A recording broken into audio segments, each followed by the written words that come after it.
Excuse me, God? Again? More questions? Yeah, I'm sorry. But I was just going over the commands you're going to record in the Bible, and I stumbled on a pretty intense section. Oh, there are a lot of those. You'll have to be more specific. It's that long bit in Leviticus where you give specific instructions for the kinds of animal blood sacrifices you want. Yes, yes.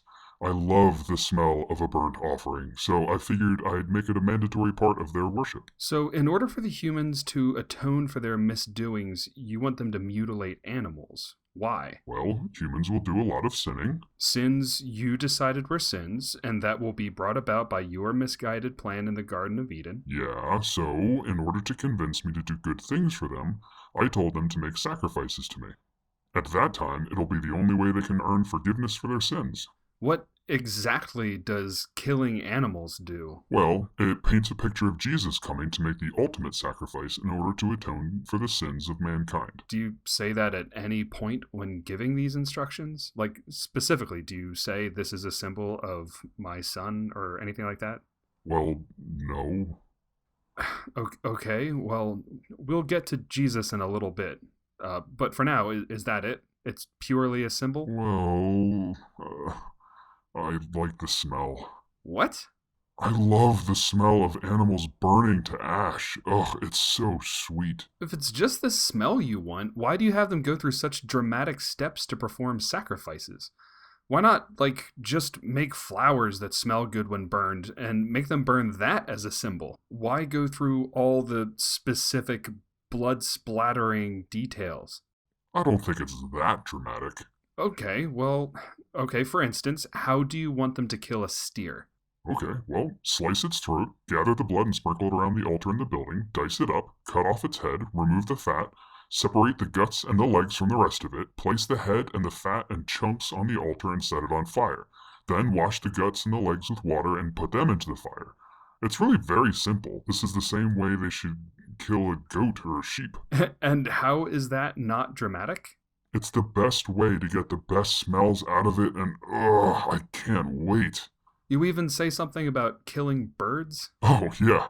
With doves and pigeons, you should wring off its head and drain the blood from the body. Then you burn the head while sprinkling the blood around it.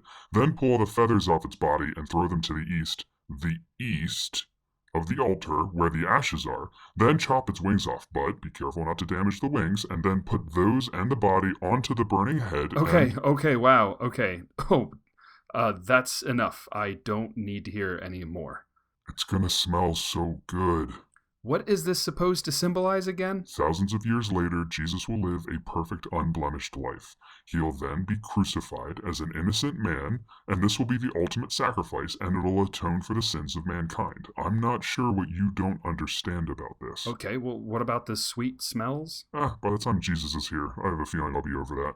So, from what I can gather in your instructions, a key part of offering animal sacrifices is that the person who is doing the sacrificing is offering the best of what he has to make you happy. Yeah, that's why it's a sacrifice. Oh, I got that. What I don't understand is how Jesus meets that criteria.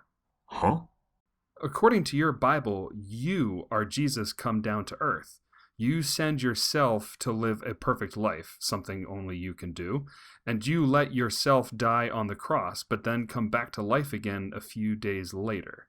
I don't see the problem. Who's giving up something? Who's making an offering? What exactly is the sacrifice here? Well, it's Jesus, isn't it? No, it can't be Jesus. You will be Jesus. And the sacrifice is meant to appease you. Sacrificing yourself to yourself doesn't seem really strange and petty to you? But I'll be perfect, and it will be a sacrifice because Jesus will be dead. But only for 3 days. Then you plan on raising him from the dead, so it's not really a sacrifice at all. It's just a bad weekend. Well, The instructions in Leviticus paint a picture of mankind needing to kill something they value to get atonement. Animals will be more valuable than currency to those people, so you're asking them to literally pay for what they've done. And you're claiming that the whole ordeal is just to paint an elaborate picture of an event that doesn't match up to it at all. Jesus' death will have no intent, no permanent loss, no sweet smell, no specific instructions followed, and you'll even continue sending people to hell, so it's not really even going to appease you. I don't see your point. Okay, let's say an ancient Israelite's house burns down and his goat was inside of it. Okay. Would you let that man retroactively count that goat as a sacrifice? No, he wouldn't have followed my instructions. In fact, if he tried to call that a sacrifice, I'd be pretty upset. Okay, so when Jesus dies, who will actively perform the sacrifice according to your specific instructions? Jesus? No, he'll break the laws and customs of the times by claiming to be divine. So he'll be sentenced to death by people following your laws and punishing blasphemy according to your orders. He won't perform anything. He'll just go along for the ride.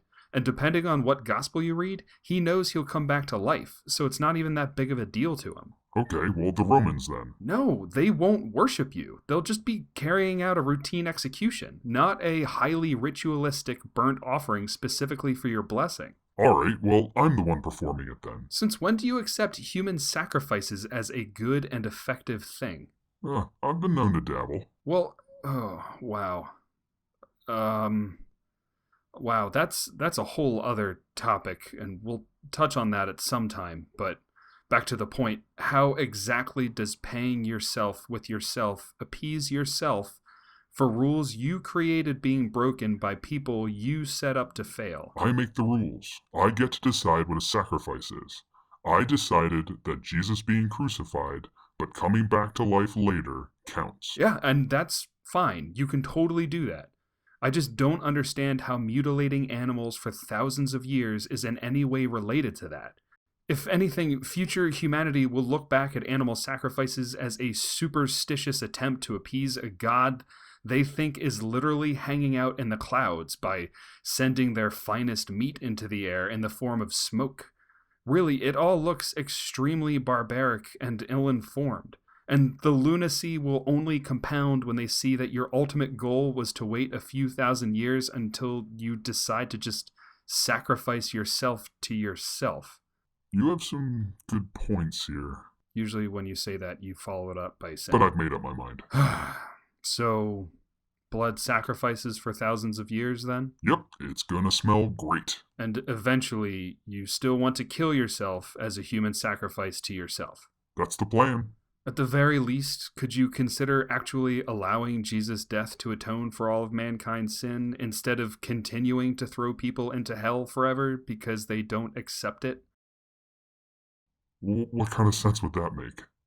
What? Hey. Whoa, there are two of you? Well, there wasn't originally. At least not until people started calling the Bible inerrant. Originally, it was just me. Yeah. Paul went and said the entire Bible is God-breathed, and